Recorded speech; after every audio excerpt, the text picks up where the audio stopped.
पाकिस्तान के रिजर्व्स भी खासे बेहतर हुए हैं। आईएमएफ प्रोग्राम को पाकिस्तान बड़े बेहतर तरीके से लेकर चल रहा है। तो ये जो सारे पॉजिटिव्स हैं, अब ये किस हद तक पाकिस्तान की मईशत को मजीद फ़ायदा पहुंचा सकते हैं, इस पर गुफ्तगू करते हैं। अली फरीद ख्वाजा साहब को फाउंडर हैं, चेयरमैन है के ट्रेड सिक्योरिटीज़ के, हमारे साथ मौजूद हैं। अली फरीद ख्वाजा साहब, बहुत शुक्रिया प्रोग्राम के लिए, आपने वक्त निकाला। अभी हमने स्टॉक मार्केट से अपडेट ली, बड़ी ज़बरदस्त आज तेज़ी वहाँ देखी गई, 650 पॉइंट्स का इजाफा हुआ। पिछले 2-3 माह में हमने स्टॉक मार्केट को बड़ा ऊपर जाते देखा है। इस स्टेबिलिटी की वजह आपके नज़दीक क्या है? पाकिस्तान की ओवरऑल इकॉनमी में ये कितना रोल प्ले कर सकती है? और अगले 15 से 20 दिन में ज़ाहिर पोलिंग डे आना है, इलेक्शन होना है, तो इसका ओवरऑल कितना इंपैक्ट आप पाकिस्तान की इकोनॉमी पर क्रिएट होते देख रहे हैं?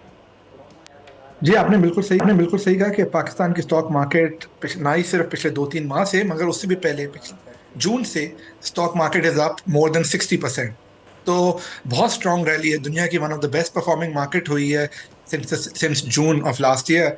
और इसका सबब, इसकी वजह एक ही थी। वो वजह ये थी कि पाकिस्तान में पॉलिटिकल और इकोनॉमिक स्टेबिलिटी आई।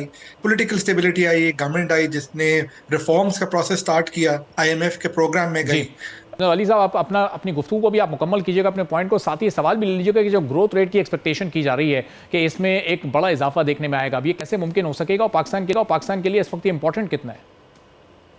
जी, जैसा मैं कह रहा था कि पाकिस्तान की स्टॉक मार्केट 50% से ज्यादा बढ़ी, ऑलमोस्ट 60% बढ़ी है जून से। और मेरे ख्याल में ये आगे भी कम से कम 50% और बढ़ेगी।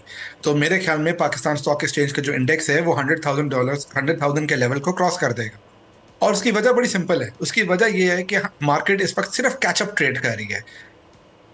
हमारी इकोनॉमी को 2 साल तक पॉलिटिकल अनसर्टेनिटी की वजह से ना कोई इन्वेस्टर ने पाकिस्तान में पैसा इन्वेस्ट किया, ना ही कोई इकोनॉमिक एक्टिविटी हुई। जब से एक्टिविटी, एक पॉलिटिकल स्टेबिलिटी आई, तो वही जो पैसा साइड पे पड़ा हुआ था, लोग वेट कर रहे थे कि पॉलिटिकल स्टेबिलिटी आएगी तो मुल्क में इन्वेस्ट करेंगे, स्टॉक्स में इन्वेस्ट करेंगे। तो वही हुआ कि उन्होंने इन्वेस्टमेंट वो शुरू की और उसकी वजह से स्टॉक मार्केट बढ़ गई। अगर ये पॉलिटिकल स्टेबिलिटी रहती है और इकोनॉमिक रिफॉर्म्स पे हम चलते हैं, तो कम से कम 50 से 60% इंक्रीज स्टॉक मार्केट में और आना चाहिए। क्योंकि अभी हम सिर्फ वैल्यूएशन पे कैचअप कर रहे हैं। हिस्टोरिकली पाकिस्तान की stock market 4 to 5 times earnings पे ट्रेड करती थी, मगर 2022 में और 2021 में, खासतौर पर 22 में, मार्केट 5 टाइम्स अर्निंग से कम होकर 2 टाइम्स अर्निंग्स तक चली गई। और इसका वजह सिर्फ ये थी कि पाकिस्तान में पॉलिटिकल अनसर्टेनिटी थी। तो अब वो अनसर्टेनिटी खत्म हुई है, तो हमने देखा है कि लोगों ने इन्वेस्टमेंट फिर से शुरू कर दी।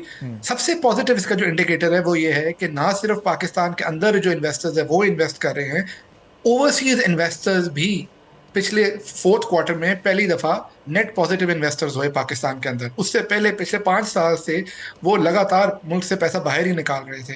तो जब तक पॉलिटिकल स्टेबिलिटी रहेगी और इकोनॉमिक रिफॉर्म्स हम करते रहेंगे, आईएमएफ के प्रोग्राम में रहेंगे और एक फिजिकल डिसिप्लिन पे चलेंगे, प्राइवेटाइजेशन करेंगे, तो हम ना सिर्फ इकोनॉमिक ग्रोथ की तरफ हम वापस रिटर्न करेंगे, उससे पहले स्टॉक मार्केट में पॉजिटिव रैली चलती रहेगी।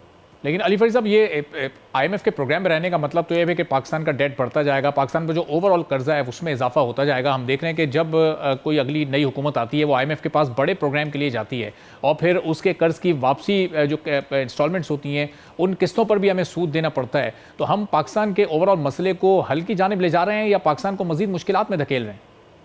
जी, आईएमएफ के प्रोग्राम का मकसद ये नहीं होता कि हम और कर्जा लें। वो मजबूरी में हमें और कर्जा लेना पड़ता है, क्योंकि पिछला कर्जा ड्यू होता है। तो उस कर्जे को पे आउट करने के लिए हमें और कर्जा लेना पड़ता है। और आपका पॉइंट बिल्कुल दुरुस्त है कि पाकिस्तान बार बार 25 दफा, पाकिस्तान अपनी हिस्ट्री में 25 दफा से जायद आईएमएफ के पास जा चुका है। मसला क्यों होता है, क्यों बार बार हम आईएमएफ के पास जाते हैं? वो मसला यही है कि हम टैक्स कलेक्शन बढ़ाते नहीं है अपनी, खर्चे खर्चे ज्यादा होते हैं और टैक्स कलेक्शन कम होती है। और स्टेट ओन्ड एंटरप्राइज का बहुत ज्यादा एक बर्डन है गवर्नमेंट के ऊपर। इसलिए आईएमएफ के ना सिर्फ आईएमएफ से कर्जा लेना इंपॉर्टेंट नहीं है, आईएमएफ के जो रिफॉर्म्स है उसको इम्प्लीमेंट करना इंपॉर्टेंट है, जो पाकिस्तान कई दफा हमेशा ही से ही उस पर वीक रहा है। इस बार पिछले 6 महीनों में जब हम आईएमएफ प्रोग्राम में गए, आईएमएफ ने फिर हमें रिफॉर्म का एक लिस्ट दी जिसमें 14 पॉइंट्स थे। उन 14 पॉइंट्स में से 2 पॉइंट्स ऐसे हैं जिसमें हमने अभी तक अचीव नहीं किए, मगर बाकी 12 पॉइंट्स में या तो हमने अचीव किए उस रिफॉर्म्स को, या उसको उसके प्रोसेस में है अचीव करने के। जिस तरह आपको पता है कि हुकूमत ने आके अनाउंस किया है कि वो प्राइवेटाइजेशन करती है। प्राइवेटाइजेशन में उन्होंने प्लान्स बताए हैं कि पीआईए को प्राइवेटाइज करेंगे। अभी तक कोई प्राइवेटाइजेशन हुई नहीं है। इसलिए बड़े अभी हम रिफॉर्म के प्रोसेस पे चढ़े ही हैं, और इसलिए हमें पॉलिटिकल स्टेबिलिटी चाहिए, ताकि जो रिफॉर्म्स की हमें कमिटमेंट की है और जो रिफॉर्म्स हमें ज़रूरी है, हमारी अपनी इकॉनमी के लिए ज़रूरी है, जैसे आपने बोला कि इसलिए ज़रूरी है कि हम आइंदा आइंदा और कर्जा ना ले, उसके लिए ज़रूरी है कि हम अपने खर्चे कम करें, टैक्स कलेक्शन इंक्रीज करें, और जो हमारे बर्डन है हमारी इकॉनमी के ऊपर, खासतौर पे स्टेट ओन्ड एंटरप्राइज से, उसको हम खत्म करें।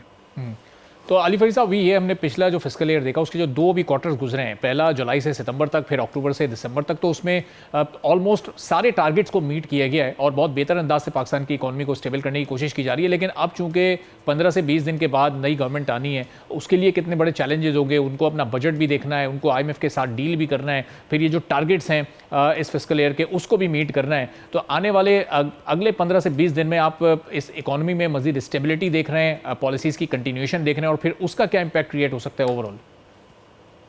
जी, ये तो आपने बिल्कुल सही कहा। इस वक्त अनसर्टेनिटी है, हमें नहीं पता कि अगली हुकूमत जो है वो कौन होगी। वो अगली हुकूमत जो है वो इतनी रैशनल होगी कि वो रिफॉर्म प्रोसेस करता रहे जो पाकिस्तान ने कमिटमेंट किया है।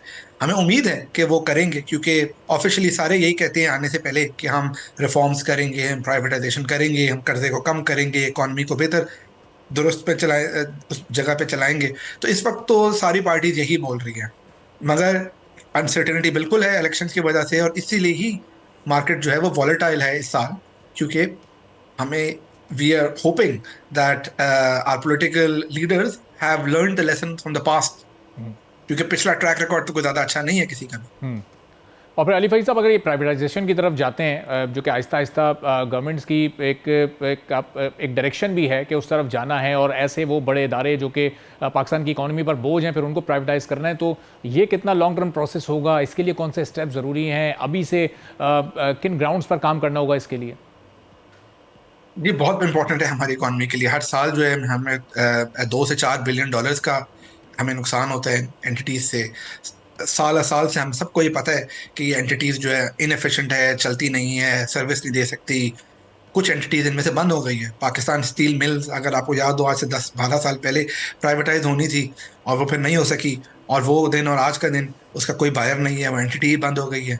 उस तरह की और एंटिटीज है, PIA है, जिसका जो जिसको भी हम कई सालों से सुन रहे हैं कि प्राइवेटाइजेशन होगी, मगर उसकी नहीं हुई, और उसकी परफॉर्मेंस खराब से खराब तरी गई है। तो इसलिए बहुत ज़रूरी है कि प्राइवेटाइजेशन हम जल्दी कर लें इस बार। और उसकी जो कहते हैं कि जो इश्यूज आते हैं वो ये है कि एक तो लीगल हर्डल्स बहुत ज़्यादा आते हैं, ब्यूरोक्रेटिक हर्डल्स बहुत ज़्यादा आते हैं, और फिर तीसरा पॉलिटिकल चैलेंजेस बहुत ज़्यादा आते हैं कि पॉलिटिकल पार्टीज में इतना पावर नहीं होती कि वो पॉलिटिकल ऑपोजिशन को डील कर सके, क्योंकि इन इदारों में बहुत ज़्यादा लोग भर्ती किए हुए हैं, जिसकी वजह से इनफिशेंट है, और उसकी वजह से पॉलिटिकल पार्टीज नहीं इस तरह के स्टेप्स लेना चाहती। मगर जैसा हमने पहले बोला, यही वो रिफॉर्म एजेंडा है जिसकी हमने कमिटमेंट की है, यही वो रिफॉर्म एजेंडा है जिसकी हमें ज़रूरत है, और यही वो रिफॉर्म एजेंडा है जिसकी वजह से हमारी इकॉनमी फ्यूचर में ऐसे मसाइल को अवॉइड कर सकती है कि हम डिफॉल्ट जिस तरह अभी हमारे हाल ही में हुआ, जिसमें हम डिफॉल्ट होने वाले थे। इसलिए मुझे ये लगता है कि पाकिस्तान में SIFC का क्रिएशन से ये जाहिर होता है कि गवर्नमेंट जो है, खासतौर पे जो हमारी इस्टेब्लिशमेंट है और इंस्टीट्यूशंस जो है, उनको भी इस बात का बड़े एहसास है, और कि हमारी जी। Economic security the national security, and they will enforce some kind of rationality on the new government, जिसकी वजह से प्राइवेटाइजेशन भी होती रहेगी, और ब्यूरोक्रेटिक हर्डल्स जो आते हैं वो खत्म होंगे। मगर बहुत ज़रूरी है कि पॉलिटिकल गवर्नमेंट जो भी अगली हुकूमत आए, वो अपने पॉलिटिकल एजेंडास को साइड पे रख के इकोनॉमिक एजेंडा के ऊपर कंसेंसस से काम करे, और जो रिफॉर्म हमारी इकॉनमी को ज़रूरत है उसको इम्प्लीमेंट करे, चाहे वो जितने मुश्किल हो। ठीक है, बहुत बहुत शुक्रिया अली फरीद ख्वाजा साहब, हमारे साथ पाकिस्तान की इकॉनमी के लिए क्या मजीद बेहतरी के रास्ते हो सकते हैं और किस तरह से इसको बेहतर किया जा सकता है, इस पर इज़हार ख्याल कर रहे थे।